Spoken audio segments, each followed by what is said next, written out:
Bonjour à tous, on est ici à Pluvigné sur le site d'un projet de zone commerciale à Baudévenot. C'est un projet qui divise les Pluvinois depuis qu'ils se sont rendus compte de ce que c'était vraiment.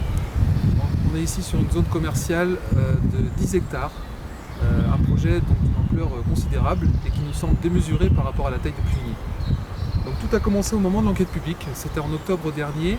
On s'est rendu compte que la circulation sur la route d'Auray à côté allait doubler à cause de ce projet, plus 114%. On s'est rendu compte aussi qu'il y aurait un seul accès pour une grande zone comme ça de 10 hectares, ça paraît vraiment léger. On voit à côté avec la porte Océane, la zone commerciale de Rec, ça peut être un vrai problème et que ça peut être insuffisant. Donc ça ne nous semble pas très réfléchi. Et puis surtout, ce rond-point serait payé par les Pluvinois. C'est pas le cas d'habitude.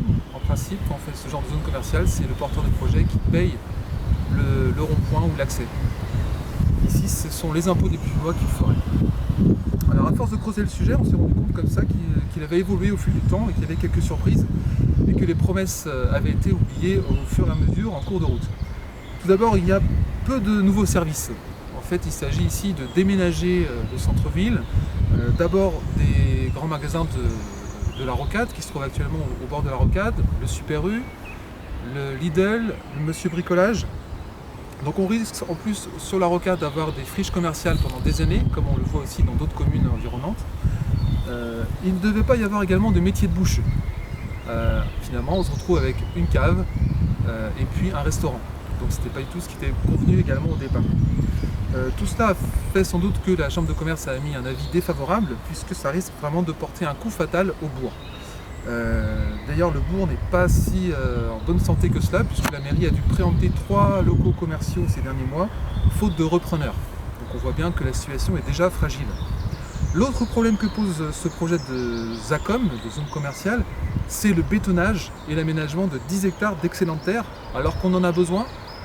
D'abord pour le maraîchage bio, dans le cadre de la loi Egalim, la restauration scolaire maintenant doit avoir des produits bio et locaux.